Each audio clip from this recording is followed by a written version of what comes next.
Oh, welcome in to the latest episode of that SEC podcast. I'm your host, Michael Braden. I go by SEC Mike on Twitter. And flying solo for this episode, no cousin Shane, giving him the day off. But we got our buddy Steven Lassan going to join the show. Really great conversation with Steven, breaking down. We started this week, I'm not going to lie to you, the non-conference games are pretty weak. So deep dive on the two big matchups in the SEC. Don't forget about Vanderbilt, Alabama too. Hey, that's their records, two of the best in the country, 3-1, 3-0, facing off in Tuscaloosa. So we're going to go on a deep dive with Steven all across the SEC, preview every game this weekend in just a minute. But just want to give a shout out to the audience. You guys are really coming through with the reviews and all the support on YouTube and everything. This is going to be the biggest month we've ever had on the show, so I cannot thank you enough. If you haven't got your beer koozie yet, believe me, it is on the way. We just got overloaded. I'm getting about 30 requests a day, and if you want one, you haven't given us that 5-star written review on the Apple Podcast app or on Spotify, or if you just follow us on YouTube, we're willing to give you one as well. Just send those on over, the reviews, to that secpodcast@gmail.com. But on with the show, real quick, just a little note as you were listening to this on Tuesday, the SEC is going to announce tonight next season's schedule, the 2023 schedule. And I know everybody's saying, I'm getting the same question as soon as this came out. Does that mean Texas and Oklahoma aren't going to be in the league? Not necessarily. I mean, they could rip this thing up. Hell, they did the COVID schedule about 3 weeks before the season. So I would not read too much into this in regards to Texas and Oklahoma. Hopefully they will be in the SEC. But my issue is, why the hell are we doing this on September 20th in the middle of a football season? SEC is really missing out, I think, on making this a bigger deal. Quite like the NFL does. They make a whole day, a whole week out of it with a big schedule release. This should be an event on SEC Network, take up a whole week of all season. But hey, I'm never going to complain about football, but just be aware. So that's something we'll be talking about on the next episode. You're going to see it flooding your timelines. Maybe a little confusing, but the 2023 schedules are coming out today. So be on the lookout for that. And speaking of schedules, real quick, just going to break this down before we get to our interview here with Steven. But the week 5, I confused myself here, October 1st, the kickoffs and broadcast information are out for those games. So let's go over those real quick. I'll throw them up here on the screen if you're watching on YouTube. Biggest stunner here, I cannot believe this. Kentucky at Ole Miss, noon Eastern time, 11 o'clock Central, ESPN. So it's going to follow game day. There'll be a big audience for this. But, man, Kentucky undefeated. Ole Miss undefeated. As long as they pass their easy non-conference test this weekend, they're going to be undefeated. This is potentially a top 10 showdown. We're putting it on at 11 a.m. Central Time, local time. What the hell are we doing here, ESPN, SEC? Kentucky, Ole Miss, you got to throw that on at night game. This is, I don't know, whoever makes these schedules out, not really respecting and honoring how good these two teams is. That's my read on it. Anyway, because I anticipate this could be the game of the weekend, not only in the SEC, but the country. Next on the docket, South Carolina State at South Carolina, noon Eastern on SEC Network. How about that? SC State. I didn't even know that was a school. They're going to be on SEC Network here. Eastern Washington at Florida, also a noon Eastern, 11 o'clock Central on SEC and ESPN+. So that's going to be hard to find. I don't think too many people outside of Gainesville are going to complain about that. But now an epic showdown here. Potential top 10 showdown. We'll see what Arkansas, they've got to do their part against A&M this weekend. But Alabama comes to Fayetteville to face the red-hot Arkansas Razorbacks. CBS SEC Game of the Week, 3:30 Eastern, 2:30 Central. This game is one we've been hyping up all offseason. So far, it's looking like could be the game that decides the SEC West. Again, we'll see. Does A&M come to life this weekend? Throw a wrench in that plan? We'll find out. But Alabama with their, well, they've already had one tough road test and they nearly failed it. How will they do with their second big road test? Arkansas, cannot wait for that environment that we're going to get in Fayetteville. Cannot wait for that. A couple more. The rest of these are all SEC games. It's going to be a hell of a weekend. Texas A&M at Mississippi State. Huge crossroads games for both these teams. I mean, potentially in an elimination game, so to speak. Mississippi State's already got one SEC loss. Texas A&M currently undefeated in conference play, so they could be taking that streak to Starkville, very dangerous play, or they could be coming off a loss to Arkansas. Either way, could be big time matchup here for the Aggies and them Bulldogs. 4 o'clock Eastern, 3 o'clock Central on the SEC Network. LSU at Auburn, 7 o'clock Eastern, 6 Central on ESPN. Now, I love this game. I always have. But this is pretty weird that they're putting this as the night game over A&M, Mississippi State, Kentucky, Ole Miss. Those seem layups for this selection, but hell, LSU and Auburn always seems to entertain.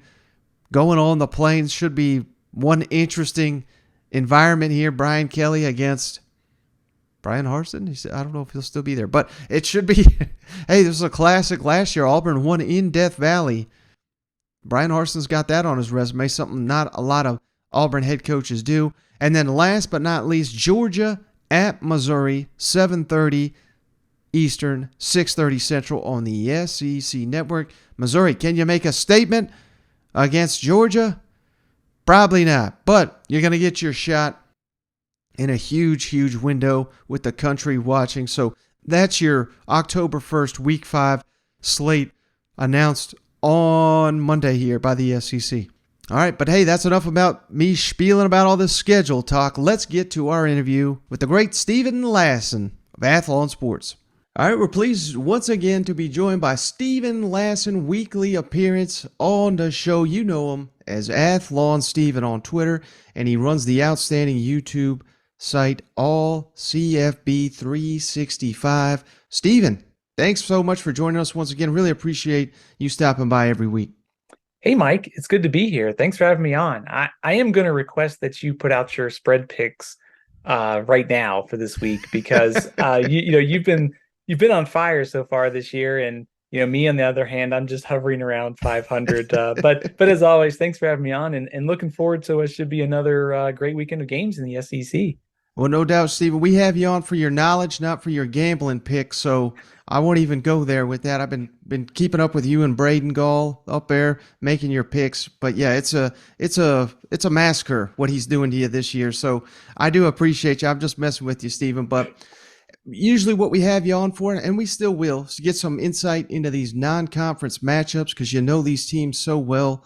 But this week, Stephen, I got to be perfectly honest with you. I'm not too thrilled with some of these non-conference matchups, whereas if you're a Tennessee or a Florida fan or an Arkansas or an A&M fan, you are all about these matchups. I mean, these are season-defining games in the SEC. So we're going to start with the best games, and let's start. I would not be welcome back in the 865, Stephen, if I don't start with Florida, Tennessee. So right out the gate, I just want to ask you this. I don't know if you've even considered this at all, but Billy Napier, Josh Heupel, who do you think, is the better coach, and which team will have the coaching edge, so to speak, in Saturday's matchup?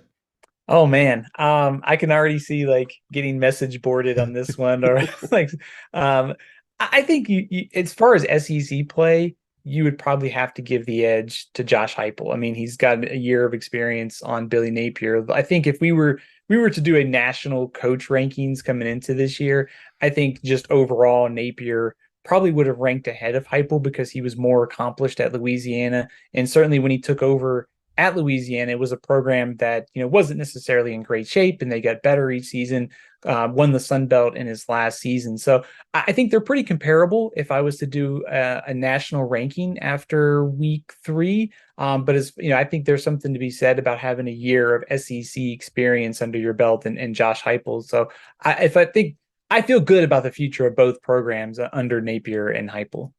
Yeah, and speaking to your point, Stephen, now that they won on Saturday, even though it was a close call, Billy Napier now 18-3 in one-score ball game, so certainly he's a heck of a coach too. Well, what do you make of the Florida Gators right now, Steven? I mean, like I said, I mean that was an ugly, ugly game against South Florida. They were 24-point favorite, I believe, and they barely won that game by 3 points, was it? I believe, and a lot of that came down to I don't know turnovers on both sides of the both teams had massive turnovers in that game. But Anthony Richardson, man, we were all well, I shouldn't say all of us, but many of us, myself included, was jumping on, all the hype and all the Heisman talk and all that. And his performance has just fallen off a cliff the last couple of weeks. How big of a surprise is that to you after what we saw the Gators do to Utah? I am surprised. I didn't expect him to have that similar performance that he had against Utah every week. But I also thought that he would throw for more than 200 yards and would certainly, I think, take a step forward from where he was last year. And so I think coming into this year, I think it was pretty clear that there was a lot of upside, but there were also some questions. And I think maybe the questions for Anthony Richardson go beyond the quarterback, too. I think there's a fair question of how deep is Florida's receiving core, also how many of those guys are getting open downfield. It doesn't seem like to me that Florida has the field stretchers that we're used to seeing when we think of Florida, especially over the last 10 or 15 years. So I think some of it certainly is on him. He's going to have to play better. I think the personnel around him, especially a receiver, is going to have to step up. I think the other problem that Florida has, and Mike, if you feel free to call me out on this one. I think you have to let Anthony Richardson be Anthony Richardson, and that is you have to let him run, especially in a game like this against Tennessee. Like your best chance is to play the time of possession and control the pace of the game, because if Tennessee controls this and they get out ahead early, and Hendon Hooker and those receivers are throwing and connecting on those big shots, Florida's going to be in trouble because of the way that the pace of this game and the way they've not been able to score this year. So I know the backup situation is iffy, but you got to let Richardson be Richardson if you want to have a chance to win this game. Yeah, and to that point, I think that gets lost in the shuffle of that Kentucky loss. I mean, Kentucky's got some outstanding linebackers, and I know Aaron Beasley for Tennessee, he's playing the best football he's ever played. Jeremy Banks is a tackling machine. I'm not trying to discredit those guys, but I don't think they're as good as the linebackers at Kentucky, and I don't know how well they match up if they're going to be asked to spy Anthony Richardson. So that certainly could be a little advantage to the Florida Gators if they let Anthony Richardson run. That's going to be one of the keys to the game. But in my mind, Stephen, I'm curious to get your thoughts. The biggest key to this football game is going to be Florida's ability to run the ball. That's where Billy Napier, that's what his program is essentially built on. Offensive line, they've improved dramatically. They've got Montrell Johnson, breakout star there from Louisiana. Now he's one of the top rushers in the SEC, and of course the freshman sensation ETN. If they win in Rocky Top, it's going to be because those two have a big day. What are your thoughts on that? 100% agree with you. I think the key to Florida's chances of winning on Saturday really comes down to establishing the ground game.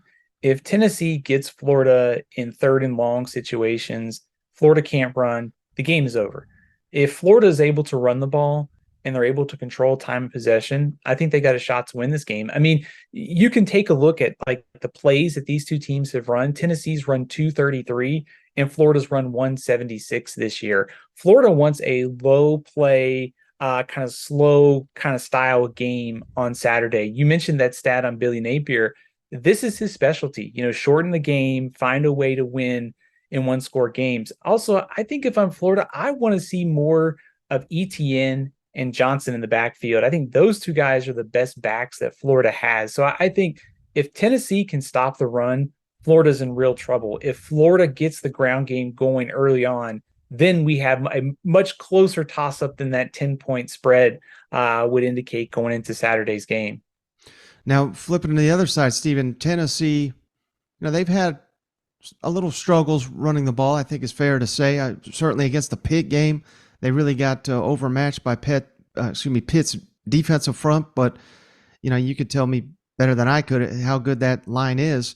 Do you think Tennessee will be able to run on a Florida defense, which has some star power? But again, I mean, the holes were massive against South Florida, and certainly Tennessee, I got to think, has got better offensive line and running backs than South Florida.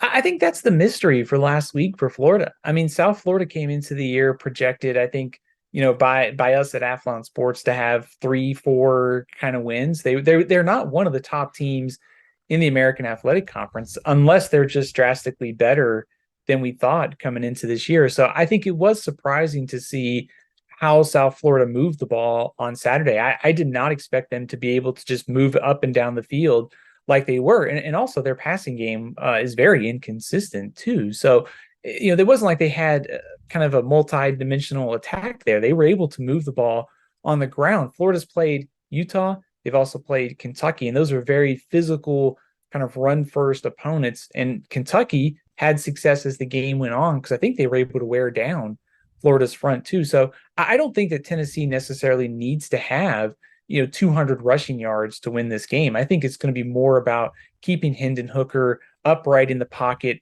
keep the Florida rushers away from him.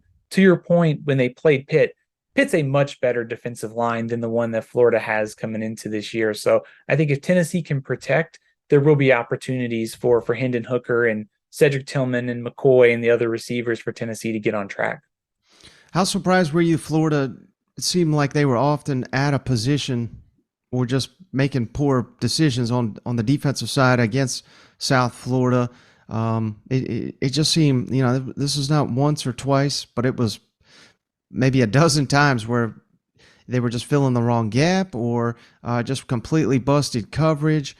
How big of a concern is that going into this matchup? Because you already hit on it. Tennessee's going to run a million plays. They're going to try to go as fast as they can. Florida's depth is already a huge concern. This is potentially a really, really bad matchup, I would think, for Florida's defense, the way they're playing right now. Yeah, I think that's a great point. I think the depth coming into the season up front along the defensive line was a concern of mine. And of course, they've been a little bit banged up. Ventrell Miller was hurt early on in the season. So, just they can't really afford to lose a lot of their playmakers and top guys on defense. And that you said it best there. I mean, Tennessee's offense is hard to rep for in practice because of the pace that they run and the amount of plays they go. Because once they get that first down, you can see it. They're already setting up the shot downfield. So if you're out of position, and it was surprising to see that against South Florida, then it's going to be a real problem against Tennessee, which is a much better offense. If you want to take the most optimistic and most generous kind of scenario in that is South Florida has a new offensive coordinator. They have a new quarterback. They've only played 2 games before that. Maybe Florida was looking ahead a little bit to Tennessee. So if you want to make the most generous interpretation of what happened on defense, that's probably where I would start. But we knew coming into the season that this was not a vintage shutdown Florida defense. So I do think it's fair to wonder Tennessee from a pace perspective, if they push it, if we see some of those kind of busted plays that Florida had last week, we see that again for Tennessee on Saturday. How many cramps, we'll call it, do you think Florida will pull in this game? Probably quite a few, I would say. I mean, if you're Florida, you have to do everything you can to slow down Tennessee. So, yeah, I would say some injuries are probably going to happen. Now, do you buy into, and this is not exclusive to Tennessee by any means, but, maybe we've seen it with Michigan and Ohio State, and I'm sure you could probably think of a handful of others, but do you buy into the psychology of this matchup, Shane? I believe it's 16 out of the last 17. Florida has won this ball game, and I don't care who the coach is. They come in here, they say, yeah, this is just another game, yada, yada, yada. And then whatever happened on Saturday, it's like some damn voodoo has taken over Tennessee. Do you buy into that? Or do you believe Josh Heupel? I don't know if you've seen it, but he's basically saying we weren't here for that. Most of these players weren't here for that. That's not on us. Where do you lie on something like that? It's a great question because last year, you had Tennessee was just getting started, of course, under Josh Heupel, change of quarterback. Florida at that point still seemed to be okay under Dan Mullen, and then things kind of drastically changed for both programs later in the season. I think there is something sort of a psychology in these rivalries. I mean, you mentioned it. Florida has just dominated this rivalry. I mean, I think Tennessee, like you said, Tennessee's won 1 of the last 16. But the other thing that stands out to me is most of the victories in this series recently. Whoever wins, it's usually a double-digit victory. There's not many close games. But I think the takeaway that I have in this matchup is there's a kind of a term that we kind of use in college football, which is the moment. And it's like everything aligns for a team on Saturday. It is the atmosphere, you're getting your rival at home. It's a huge opportunity for Tennessee. Florida's walking in a little bit wobbly because of what's happened this year and also just where they were coming into the season. So Florida's wobbling and everything's lining up for Tennessee. They've been the better team, they've got more momentum, they're at home. They should win this game. They've got the better quarterback. Like everything aligns for Tennessee. So I don't know if I necessarily read too much into the history. The history is not going to matter for my prediction on Saturday. It may matter for the spread purposes, but to me, everything aligns the right way if you're a Tennessee fan on Saturday. Well, I guarantee you, Stephen, if the game is tied going into the fourth quarter, the Florida Gators are going to win. That's just me speaking from living this rivalry for the last couple of decades. But let me ask you this, something I almost forgot to ask you. Cedric Tillman, a little banged up against Akron, had to leave the field. They're being very tight-lipped, as you would imagine, going into this matchup. If he doesn't play, obviously that's huge. He may be the best receiver in the SEC. I don't think that's too bold of a statement. But do you still think that Tennessee would have an advantage with their offense going up against Florida's secondary if Tillman cannot go in this ball game? It gets easier to defend without Tillman because, like you mentioned, I mean, he's one of the best receivers in college football. And also, I think he and Hendon Hooker are so perfect for this offense because they can push the ball downfield. And Hendon Hooker is very good at downfield accuracy. Now, it seemed like he may have been a little bit off at times this year, but I'm not worried if I'm a Tennessee fan at this point. And also, Tillman plays the role in this offense well, so it gets easier to defend. But I think if you're Tennessee, the most encouraging thing is Jalen Hyatt's playing well. Brew McCoy's stepped up too, so you have a very good 2 and 3. We came into the year wondering about who would step up. Can Jalen Hyatt have that breakout year? All signs it looks like that Tennessee's fine at receiver. So I still think that this game comes down to whether or not Florida can run and whether or not Anthony Richardson is Anthony Richardson. I think if Tennessee misses Tillman, it gets easier to defend, but I still would take Tennessee in this game. I just gave a prediction. So, hey, no, we love it. All right, I just never want to put you on the spot here on a Monday evening. That's why I never asked. But we got another big time SEC matchup: Arkansas A&M in Arlington. And right out the gate, I just want to get your thoughts, Stephen. Again, we're poking fun at your against the spread record, so I don't know if how much great info you can provide here. But were you surprised when the opening line? I don't know if it shifted at all, but when it opened, it was A&M was favored by 2 points, I believe. I think that was the number. But were you surprised at all that A&M was the favorite? Very surprised. I actually expected Arkansas to be favored. I just think watching these two teams this year, to your point of the psychology of the rivalry, A&M has won, so I think historically it makes sense that A&M and A&M's historic success and then the talent as far as roster rankings, A&M from a roster perspective, recruiting has ranked higher. So I'm not necessarily surprised that A&M was favored, but also at the same time, I think if you looked at the way that these two teams have played, I think Arkansas was more likely to be favored because of the way they played this year. So it makes for an interesting matchup on Saturday. I'm really fascinated to see what happens, to see if A&M can keep going. And of course, I love the way Arkansas has been playing through the first 3 weeks of the season too.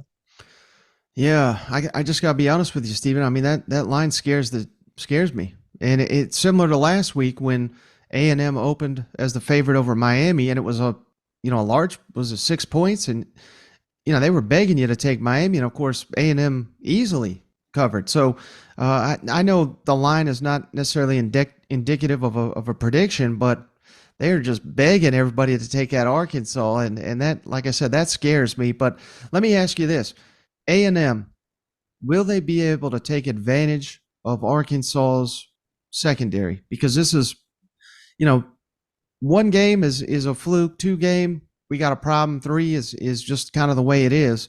And we've seen 3 games now where Arkansas, I think their secondary, I know they're getting Miles Slusher back this week, but it looks like it's a real problem.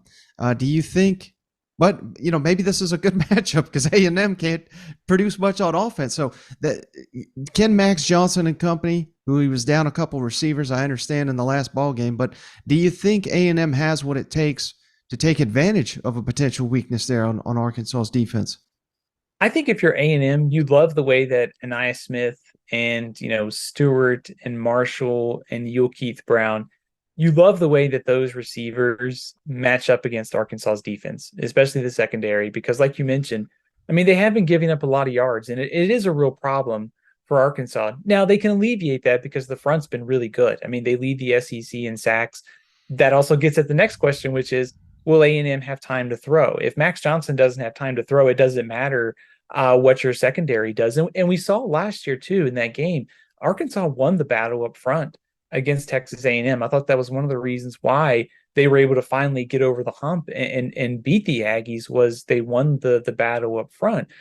If I think when you start to kind of like wonder like what's the optimism here for A&M, like how can they win this game? And I think it would be Bryce Foster's back at center. The line gets better as we go on, and then they can set up just enough in the pocket to give Max Johnson time to throw and take advantage of some of those matchups on the outside. So I'm curious to see what happens because we have one game of data on Max Johnson, and I think he is an upgrade over Haynes King, but I still would worry if I'm A&M because the offensive line is going up against a very active Arkansas front, and the way Drew Sanders is playing the last couple of weeks, I mean, that's going to be a heck of a matchup between these two.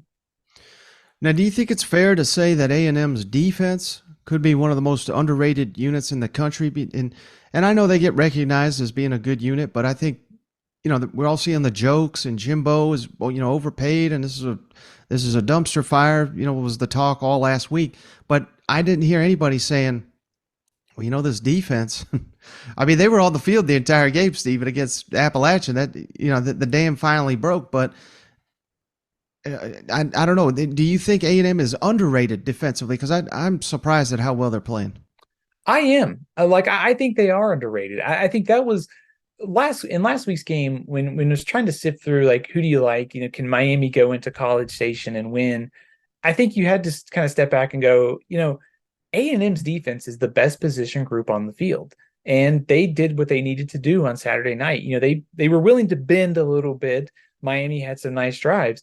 But I mean, keeping them out of the end zone and forcing field goals was just the right formula. And Miami's passing game looked really out of sync to me. And I think the scary thing, if I'm the rest of the SEC, is I think this group can only get better from here because you have a lot of young players, especially up front, that over the course of the season will get better. And the whole defense will get acclimated to what DJ Durkin is wanting to do as a coordinator. So I think from a matchup standpoint, I think just seeing what KJ Jefferson can do against this group is going to be fun. And I think broadly the point is A&M's taking a lot of criticism, and rightfully so, on the offensive side. But let's also not forget that this defense is really, really good, and it's going to give them a chance to win a lot of these games going forward, especially if they can get just a little bit more out of the offense. Yeah, and you may have just answered the question, Stephen, but that I was going to ask you. To me, the game is going to come down to whether KJ Jefferson and the passing attack can get anything going against A&M. I think that is the critical point to this game. What's your thoughts? I agree with you. I think if we kind of start to look at the keys to the game, can Jefferson and Rocket Sanders get going on the ground? But also, I am curious to see the development of Arkansas from a receiving core standpoint, because Treylon Burks not being there is huge. He was one of the best big play receivers in college football last year, and we haven't seen that big play ability yet in an SEC game from Arkansas. I think the collective at Arkansas is good from a receiving standpoint, but they're going to need some big plays down the road, whether it's next Saturday against A&M, whether it's Alabama. So that's one of the X factors to me is, can one of these Arkansas receivers connect on a couple big plays, because that could really swing this game in Arkansas's favor if they can hit on a few downfield shots. And last question about this game, Stephen, Arkansas, how surprised were you with that Missouri State game. I mean, I've gone back and watched it, and it's clear to me they weren't locked in, they weren't ready. But I mean, heck, they had a 10-point deficit in the fourth quarter. They finished strong to get the win, but man, they almost suffered a really, really bad loss to a team that I thought Missouri State overall looked maybe better than Arkansas on Saturday. Concerning, I think, but also I maybe I'm wrong to do this. I didn't knock Arkansas in the power rankings too much. I still have them as a top 10 team. I think the concern, I think, or I guess the question that Arkansas will maybe we'll find out this Saturday is, were they just looking ahead to A&M? And of course, Petrino had every motivation to come in there and throw everything at Arkansas to try to win the game. And I mean, heck, they played well, but I think it's a good sign for Arkansas that, hey, they fell behind and maybe they came out a little flat, but they rallied and won that game. And hopefully, I think if you're an Arkansas fan, maybe they were just peeking ahead a little bit to next week. So I'm not going to overreact to that. It is concerning, but I'll bank on some of these matchups that they were just looking ahead. Now we do have one other SEC game this weekend, Stephen. Vanderbilt at Alabama, and hey, I mean, in the preseason, you're thinking, well, this is going to be a 100-point ball game, and I'm not saying Vanderbilt will necessarily be competitive against the defending SEC champs, but man, 3-1, what a turnaround!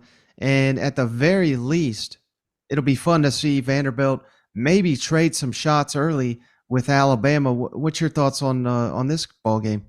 I think if you're Vanderbilt, like optimistically, this team is better than it was last year. And I think that's a good sign going forward. I'm interested to see AJ Swan's development. He played really well in his first start on the road. There's a difference between playing Northern Illinois in the MAC and playing Alabama, of course. So it'll be a huge step up in competition. But I think if you're Vanderbilt, you can take the optimistic path. Hey, they've already got 3 wins. I think they can be more competitive within the SEC, and they can be more competitive if Swan continues to develop and gives this offense some balance. So I think if nothing else, it is a measuring stick game for Clark Lee. It gives you a chance to see that, hey, we're going to play Georgia later this year. We're going to play Alabama. These are the top 2 teams in the country. How do we measure up? How do we measure up relative to last year? It just gives you an idea if you're Vanderbilt. And I think if you're Alabama, it's the tune-up. You get Arkansas coming up, you get A&M. Let's see what happens with that offensive line. And of course, the receiving core, they need more big plays. So I'll be fascinated just to see what Alabama's doing and working on as they get ready for their kind of tough stretch coming up in the SEC. Any level of concern, Stephen? Couple turnovers against ULM. Offense doesn't look quite stellar like we imagined, but I mean, heck, I know they won by 60 points, but hey, we grade Alabama on a scale. So I don't know. This is just week after week. We're seeing, I don't want to call them red flags, but potential red flags with Alabama's offense. Are you sensing that, or am I overreacting? No, I don't think you're overreacting. I think we have a data point of them going on the road to play Texas and not being able to get enough consistency from the receivers to be able to hit big plays downfield. They have a couple drops in that game. I also would like to see the offensive line just be able to start moving people if I'm Alabama. If I'm Bill O'Brien, I want to get Jahmyr Gibbs the ball more in space, whatever you have to do, whether it's handoffs, screen passes, things like that. So I think Alabama is very much a work in progress. The problem is if you're the rest of the SEC, they're probably going to get better over the next couple of weeks. So if somebody's going to beat them, you might want to get them soon, because otherwise they might figure out the receiving core and offensive line before the SEC championship and then eventually the playoff. Now, into the non-conference matchups we got here, Stephen. Northern Illinois, hey, maybe they're trying to audition to join the league here. Back-to-back SEC opponents. They're going to Kentucky after losing to Vanderbilt at home last weekend. For Kentucky fans that maybe missed that ball game, what can you tell them about Northern Illinois? Greg Sankey did say that he was getting a lot of inquiries this offseason to the SEC. So who knows? Maybe it is Northern Illinois. I think if you're a Kentucky fan, you when you study Northern Illinois, they love to play close games. They've done this for the last couple years under Coach Thomas Hammock. Their starting quarterback did get hurt against Vanderbilt, Rocky Lombardi. Not sure what his status is for this week, so they may have to start back up Ethan Hampton. I thought he played pretty well, all things considered, but really the strength of this Northern Illinois offense is its running game. Ontario Brown and Harrison Whaley, the two running backs, are good, experienced offensive line. They have a ton of experience on this roster, and it's largely because of the way they played after 2020. They took a very young team in 2020, took a lot of losses that year, but in 2021, they were the surprise champion of the MAC. So they've gotten a lot better in a short amount of time. Some of that is experience. And they went on the road and beat Georgia Tech last year. So they are one of the better teams in the MAC if you're Kentucky. And I think to compare them to Miami in week one, I think they're better than Miami. Mm. Now, let me ask you this, Stephen, because you're one of the most measured guys. You're not a hot taker by any means, and I'm getting all kinds of blowback here from Big Blue Nation. They think I'm out to get them or something just because of my terrible preseason rankings of Kentucky. But what's your level of concern for this Kentucky running game, and specifically, maybe more importantly, the offensive line? They rushed for, 2.9 yards last week against Youngstown, allowed multiple sacks, very similar to the Miami of Ohio game against Florida. They second half, very, very good. But heck, we just now seen Florida give up nearly 300 rushing yards to South Florida. So, I say all that to kind of state my case that I am concerned. Are you concerned at all about this Kentucky offensive line? Maybe not necessarily against Northern Illinois. I'm not saying it's going to cost them a game, but getting into SEC play, what's your thoughts on that? Maybe I should answer this question by ducking under the desk because I feel like I'm going to get in trouble too from Kentucky fans. So first of all, I would say in this matchup on Saturday, Vanderbilt threw the ball well against Northern Illinois. Will Levis should be able to do that this week. I am worried about Kentucky's offensive line. Now, on one side of things, they have a track record of figuring this out. They've been very well about, developing and establishing the offensive line. So maybe with three new starters, they just need a couple games. But also, I think when you look at the stats this year, Pro Football Focus has them at 96th in the country in run blocking. And you also look at the opponents that they faced. I mean, you mentioned Florida, Miami of Ohio, Youngstown State, and they don't even have 300 rushing yards yet. Those are games, as an SEC team, the two non-conference games, you should be moving people at the line of scrimmage. And I haven't seen that yet. And of course, Will Levis has been facing some pressure and he got sacked a couple times against Youngstown State. So I am worried, but there's also a part of me that's going, Mark Stoops is going to figure this out and they're going to be okay. Christopher Rodriguez coming back is going to be huge too. So I think there's some reason for optimism, but I do think going into SEC play, this group has got to play a lot better for Kentucky to, finish second in the East, potentially try to upset Georgia at the end of the season too. Yeah. Well, I mean, I'm just sitting here watching Youngstown, Stephen, and I mean, on the goal line, they're getting stoned and they have to throw the ball.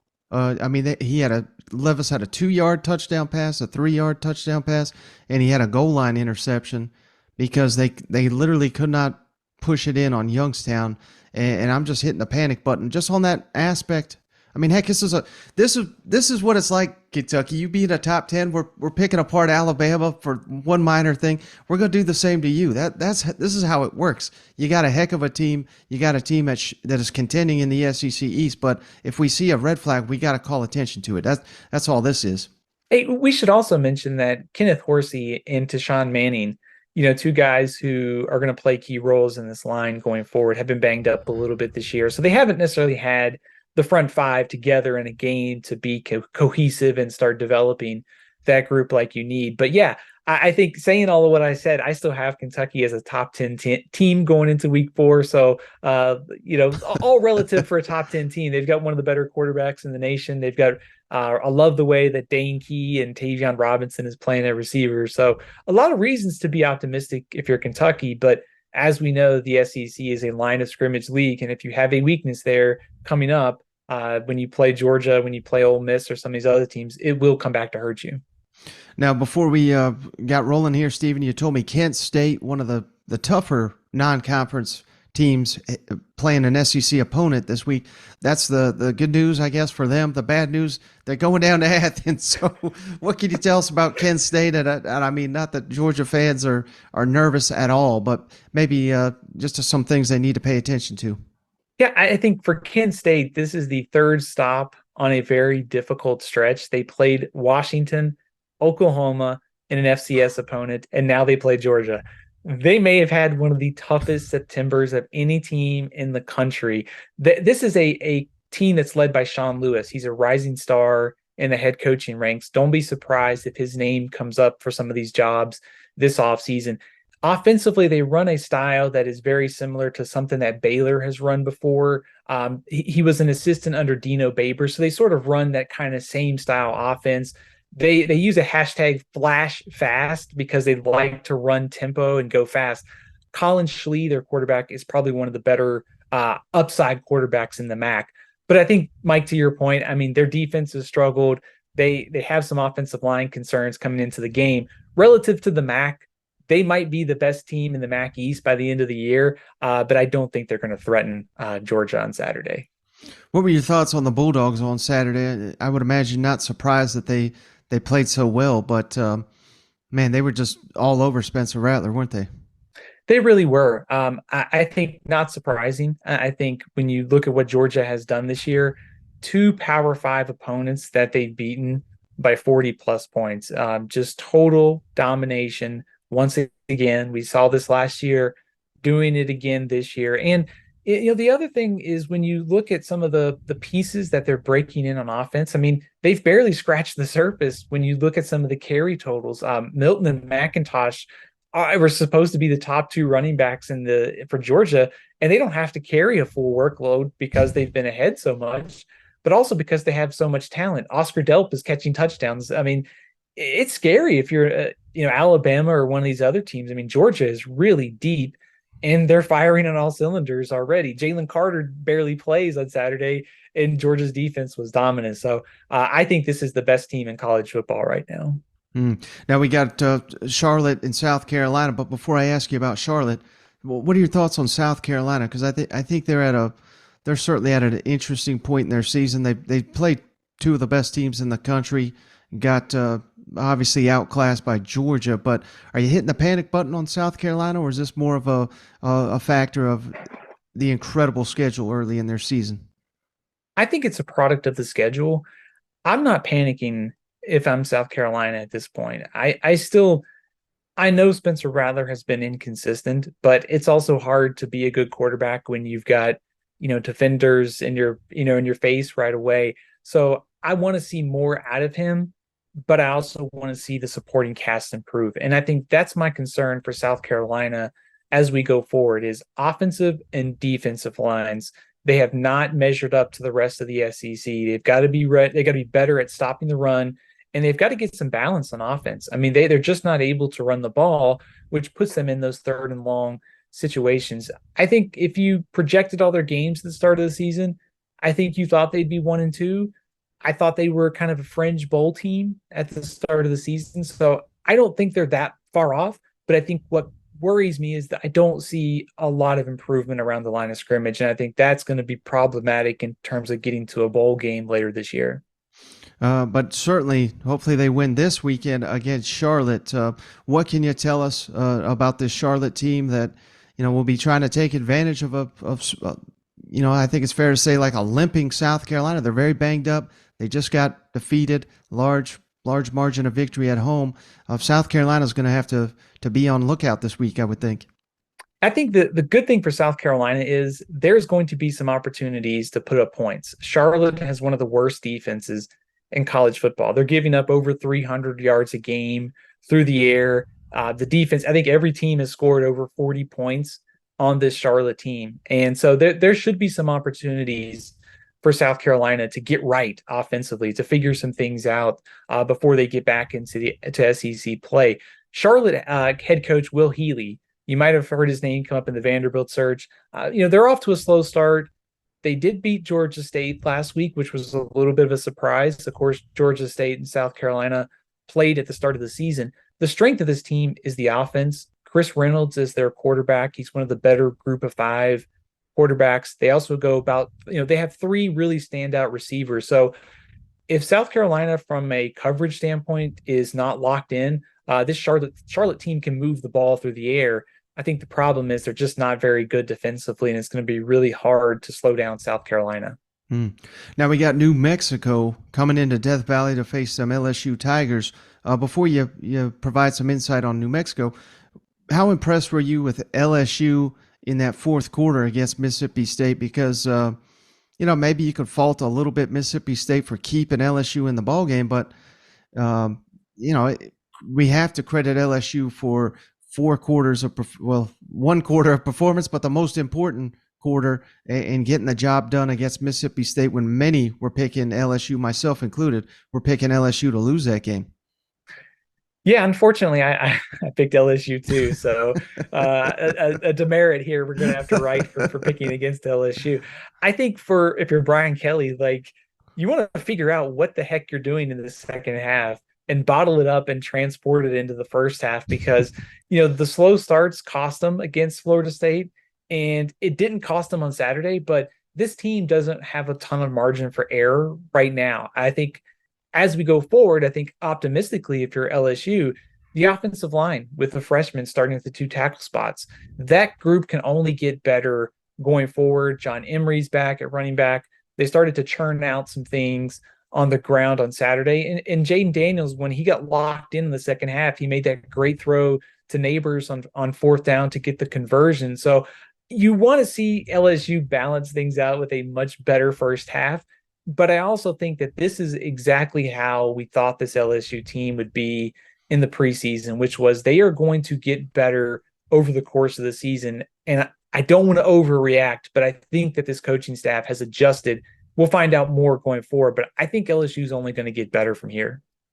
Yeah, I mean, if I had to guess, Stephen, I think it's just, so many new pieces and a new coaching staff and all that, and maybe just out there overthinking things. And while in the fourth quarter, they're just, keeping it simple and just playing. And you're right, man. If they could do that for 4 quarters, who knows? I mean, they could probably play with anybody in the SEC on any given day. But what kind of challenge will they be up against facing New Mexico this weekend? Shouldn't be much. New Mexico is struggling on offense. They are 2-1 coming into this game. To give you an idea, they played Boise State 2 weeks ago. They had 121 yards in that game. 69 came on 1 play. So they are struggling offensively. Here's a very weird, kind of quirky way of looking at this game. New Mexico's head coach is Danny Gonzalez, and Rocky Long is the defensive coordinator. He's been around forever. They run a really kind of weird 3-3-5 defense. Zach Arnett, who LSU just played, worked with Rocky Long at San Diego State. So they have a good idea of this defense and how to attack it. But I think it's one of those games where if you're LSU, it's another opportunity to continue to develop your offensive line and your passing game, especially. You got a shot at the same style of defense last week, and now you get it again. But from a team standpoint, New Mexico was one of the worst teams in the Mountain West coming into this year. Haven't seen a lot of that, to change my opinion. They just struggle too much on offense, even if they can throw some things at you defensively. Well, speaking of Mississippi State, let's talk about them next. Disappointment. Man, that LSU game, that is typically kind of like a crossroads game for both those programs. What's your level of disapproval with the way Mississippi State played last weekend? And do you think they can salvage this and still have a really outstanding season?